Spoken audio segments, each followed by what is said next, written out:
I want to take just a second to say something about the death of Alexei Navalny. Now, if you don't know who he was Vladimir Putin's primary political rival. Putin had him imprisoned and possibly had him murdered.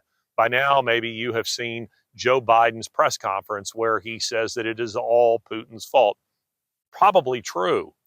And then you have all these Democrat operatives who are out there saying very similar things. They're expressing their moral outrage over the death of Navalny. I want to focus on one in particular, and that is of another Democrat operative, a kind of pseudo-intellectual, a guy who poses as a great man of the cloth, and that is Russell Moore. Russell Moore tweeted today his own outrage, yeah, buddy, who expressed his own outrage over the death of Navalny. Now, what's odd about this? Well, what I would have you understand is that the left is happy to selectively assert a kind of moral high ground. They're ready to use your morality against you. And the way they do that is in a case precisely like this. On the one hand, they say, look, Putin arrested and possibly assassinated his rival. True. But these are exactly the kind of tactics that they're trying to employ in the United States, are employing in the United States against their political rival, Trump.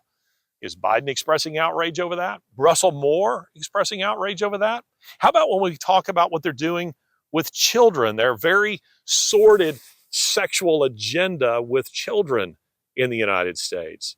There'll be the sorts who will express to you all kinds of outrage over, let's say, the sexual misdeeds of a guy like Trump. But when you turn around and say, well, but you guys are cutting off the penises of little boys and turning them into little girls.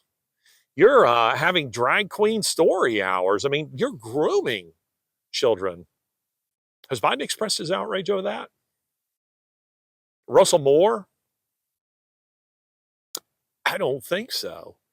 And that is because this is the way the left operates. They leverage your morality against you. It's the way they take over whole countries. This is what Marxists do, is they look at their opponents, they say, look how terrible they are.